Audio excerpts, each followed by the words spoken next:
सावन पूर्णिमा यानी 9 अगस्त को राखी बांधने का सही समय सुबह 05:21 से लेकर दोपहर 01:24 तक है। पूर्णिमा तिथि 9 अगस्त को दोपहर 01:24 पर समाप्त होगी। इसके बाद भाद्रपद माह के कृष्ण पक्ष की प्रतिपदा तिथि है। इसके लिए 9 अगस्त को दोपहर 01:24 तक राखी बांधने के लिए सही समय है। यह 8 अगस्त को दोपहर 02:12 से शुरू होगी और अगले दिन सुबह 1:52 पर समाप्त होगी।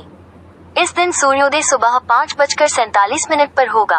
इसलिए इस साल राखी के त्योहार पर भद्रा का साया नहीं रहेगा। भद्रा को धार्मिक अनुष्ठानों के लिए अशुभ माना जाता है। पिछले 2 वर्षों में रक्षाबंधन पर इसकी उपस्थिति के कारण मुहूर्त बदल गया था, लेकिन 2025 में भद्रा मुक्त उत्सव मनाया जाएगा। रक्षाबंधन का त्योहार प्रतिवर्ष सावन माह की पूर्णिमा को मनाया जाता है। एक पारंपरिक राजस्थानी लोक कथा है जो भाई बहन के प्रेम और रक्षाबंधन के पर्व से जुड़ी है। ये कथा वीरफूली व्रत के दौरान सुनी जाती है, जो रक्षाबंधन से पहले रविवार को मनाया जाता है।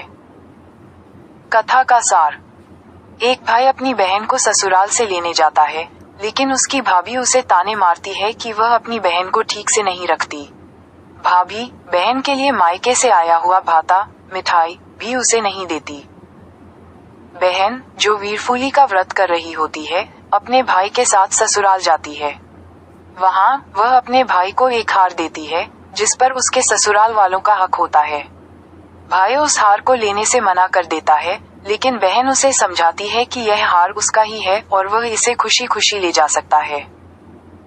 बहन की बात सुनकर भाई हार ले लेता है और भाभी अपनी गलती का एहसास करती है।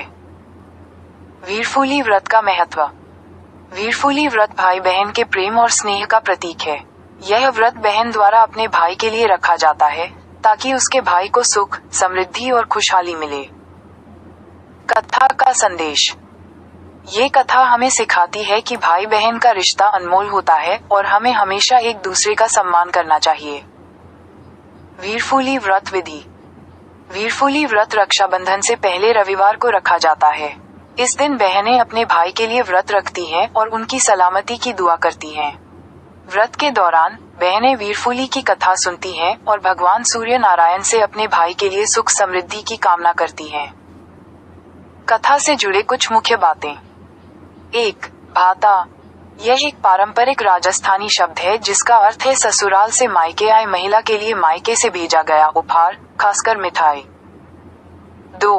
वीरफूली: यह एक लोकगीत भी है जो वीरफूली व्रत के दौरान गाया जाता है। और 3. सूर्य नारायण: कथा में सूर्य